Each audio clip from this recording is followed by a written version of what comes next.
Hello, everybody, and thank you for tuning into the Liberty Report. With us today, we have Daniel McAdams, our co-host.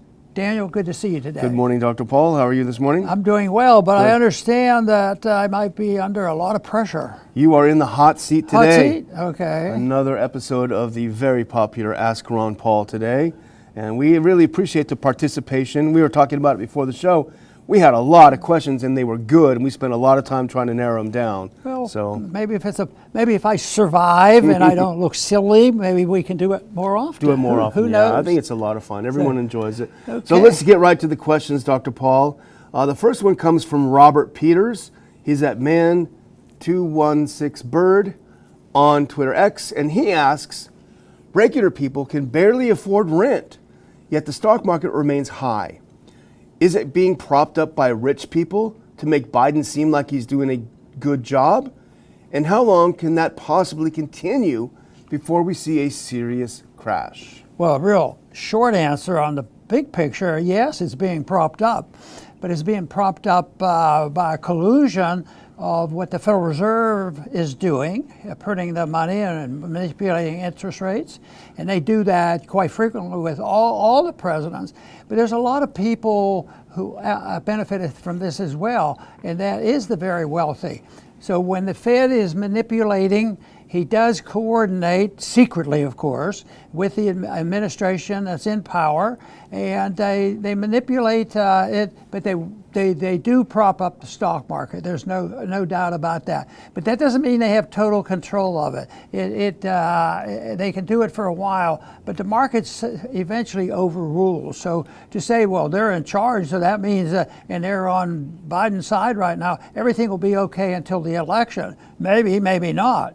But because the big thing one has to remember is if there's manipulation, excessive interest rate lowering, and there's malinvestment and too much debt, you eventually will get to the point where it's too hard to doctor it up, and we're getting awfully close. And the question that we frequently get asked, I get asked that, and others who get involved in this issue, is, yeah, we agree with you. Things are bad, and the debt is too high, and manipulating interest rates isn't the solution, and we expect a real crash. And I'm in that camp, of course. But the one thing is, in Austrian economics, they teach that the booms are usually created. The main creator is the Federal Reserve manipulating interest rates lower than it should be, encouraging people to borrow and spend and participate in what they call malinvestment, investing in things that they might not have invested in because they would have to find their money from people who are saving the money. And so that is a commonplace. But the thing of it is, there's an end point to it. Sometimes there's a deliberate activity by the Fed, and sometimes they do it on purpose. But the market eventually brings on the correction, and it can be sometimes modest and frequent, and sometimes it can be big. And the size and scope of the crash is dependent on how distorted, how big the bubble is. And the bubble now today, by many, including myself, believe it's the biggest bubble ever. And that's why the crash is going to be worse than ever. But now, right now, the stocks are doing pretty well, and people are very happy. But there's a lot of malinvestment out there, and there's a lot of debt. And I guess the biggest malinvestment is the money the government the Fed that prints and creates is the malinvestment by giving it to the government. It's in the Congress because it's endless. They don't even ask serious questions about, well, should we send another $10 billion or $80 billion to this country? Should we expand our military operation here? They really don't even ask those questions. There's about 3 or 4 in Congress bring it up. But it just continues. There's no hesitation because the one thing they don't want to do is scare the markets into the interest rates going up. And so the answer to when will that come, and I guess the best answer is inevitably, but it will come. And that was one thing Mises pointed out, that you really don't know at timing because there's a subjectivity to what the market does, and it involves this collective operation by the people. The boom is encouraged by the masses of people, but when the bust comes, it's they overreact both ways. The bubble gets too big and something has to happen, but then on the correction it goes down too low, and it's hard to get back on their feet again. That's what happened after the Great Depression in the 30s. So it's something that it's explainable why rent and food and all the necessities are higher, and that is a tax. And unfortunately, the tax is passed on to the middle class and the poor. Because even though the money is printed and everybody should suffer, everybody doesn't suffer equally. Because if somebody's a billionaire, they don't care what the cost of the rent is or how much bread costs. So that doesn't happen. So the tax, and people, when they say, well, the prices are too high. Well, if the price is doubled, that means that half is just a tax because we're paying for the fact that we spent the money, the government spent the money, and we supported the welfare warfare state, and we diminished the value of the dollar. And so therefore, dollar-wise, things seem to be going up, and the prices do go up.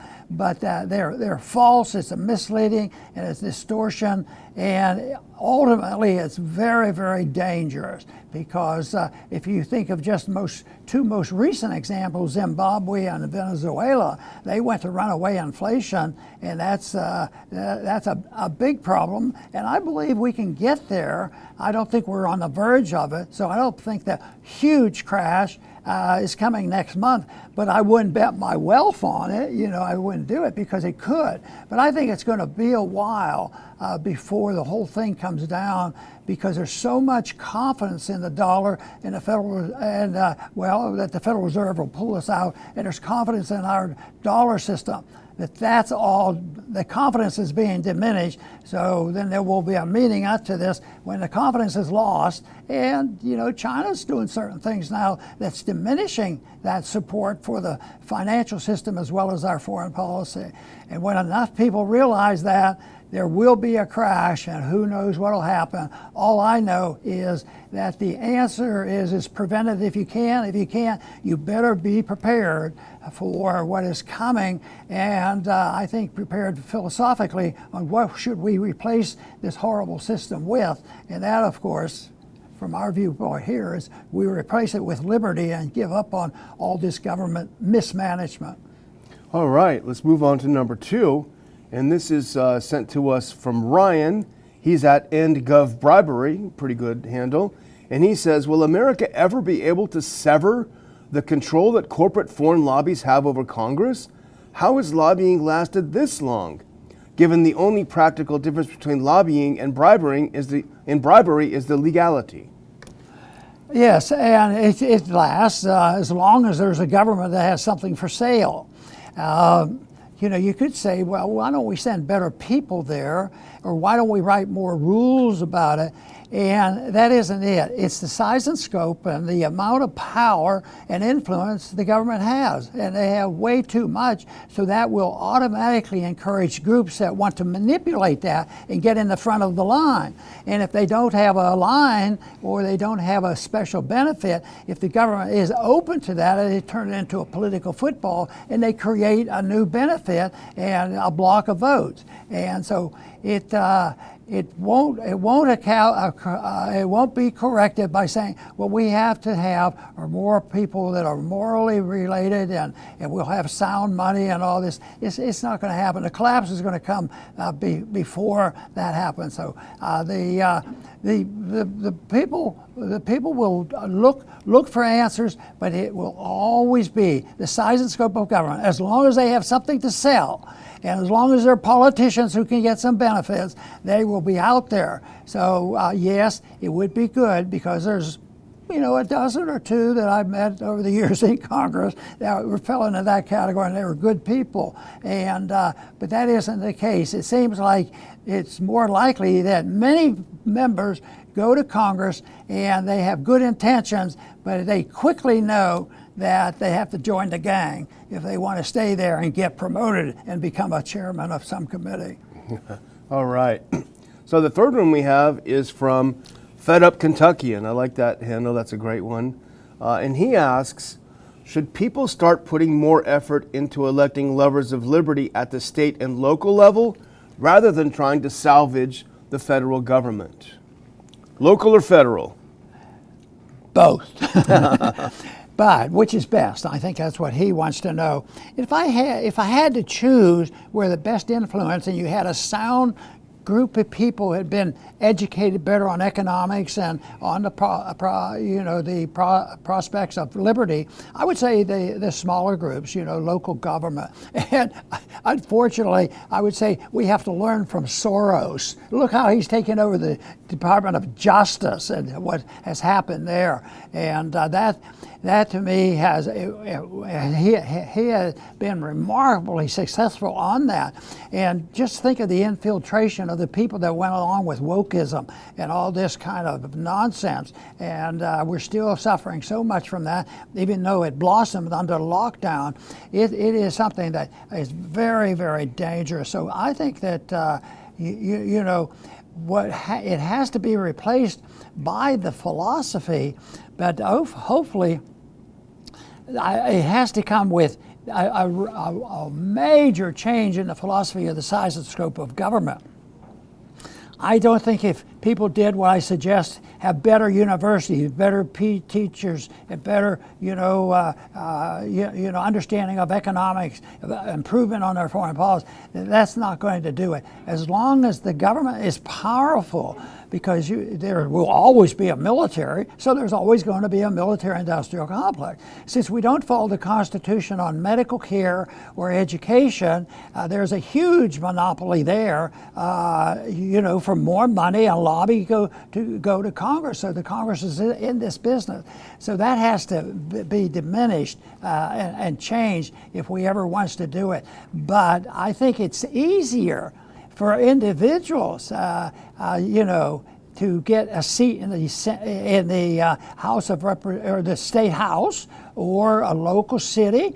There's a lot of people that are there now, and I'm always impressed because, and they've been successful, but they're unsung heroes because people don't keep up with it. But I'm always delighted when I hear a story about somebody that, I ran for this, and all of a sudden somebody else ran and had similar values, and I think this is an unknown that is something that is not uncommon. That a message and a philosophy that is worthy, it is spread and it can't be stopped. Eventually that message is the most powerful. I think that goes on continuously, although if you look out there and read newspapers, which don't exist, or you're looking at TV, which shouldn't exist sometimes, that they give you the propaganda scheme and say, this is it, you got to be ready, spend more money, the Russians are coming, that sort of thing. So they will do that, and but I think they're out there. A lot of people have done it, and I really would encourage it. But that doesn't mean if somebody's on the verge and has an option to run for the House of Representatives, and if I probably had followed I didn't follow any rules about when you run for office because I was doing that on a lark to talk about the monetary policy. But whatever your reason is, people should run. And it isn't. I ran when I didn't expect to go to Washington, I always thought, well, if I get to talk to a few people, maybe they will get interested in the Federal Reserve, and that happened more than I ever dreamed of. So but the one thing is everybody has an opportunity, and people would ask me, what should I do now? And of course, I try to be silly and say, whatever you want, whatever you're comfortable with. And some people might even write a song. There was a recent song today that gathered up a lot of interest in politics. And so I think I think it's up to the individual. And I've been impressed too on meeting young people now that I got an introduction to libertarianism, are now talk show hosts and have their own websites and things like that. It's out there, and that's what we have to keep going. And the job, Leonard Reed was one of the people that I listened to a whole lot, and he says the most important thing for you as an individual, and he would like point to me, he said, is get as well educated as you possibly can, but you're not going to get it from the conventional sources. And that's why he had a lot of books that he was promoting, and how I really got started in running about it. And of course, the picking up from there has been the Mises Institute in providing the literature. So he says, get well educated, talk about it to whoever what you can or want to do, and he would quote the idea that if you are well informed and can handle yourself decently, somebody will find you. You will be found, and somebody will use you if you offer that up. But his emphasis was, know what you're talking about. You have to know if you're against the Fed. Yeah, against the Fed. Well, why? It's done pretty well, hasn't it? And all these things. So education was a key issue, and everybody can do that immediately if they don't feel like. And I think that's a lifetime project, because I still struggle with some subject that I read everything I can about it. It was just to happen that the monetary issue was the one that introduced me into the broader picture of economic philosophy. All right, well, let's finish it up now with a question from David Edward Garber. He's at Dave Garber 1975, and he asks, if we can get Dave up, what helped you more than anything else to get elected repeatedly with libertarian constitutional beliefs, whereas others failed, and to remain steadfast to those principles as a public office holder rather than goof up or compromise or whatnot? I don't know if there's one answer, but I guess the answers that I would have fed back to me that I heard just on the street if I was out campaigning, and people would come talk to me, and they'd be halfway apologetic, and they'd start off, and I think, oh, this isn't going to be a good one. I say, Ron, I just don't agree with all your positions, and but he would drop it then. He said, but I strongly support you, and he'd be a supporter, but he says, what I like about you is that we know you're telling the truth. In this age of nihilism, where truth is scarce, and all you have to do is turn on the TV and listen to what goes on with the lawsuits going on and the politicization of the Justice Department, it's hard to find the truth. So, but that was the thing. And of course, I had no axe to grind, because my goal at the beginning was certainly not to, at first it was not to go to Congress, but I signed up to run for Congress. But I was motivated by the breakdown of the Bretton Woods agreement back in 1971, and I realized this was a big deal.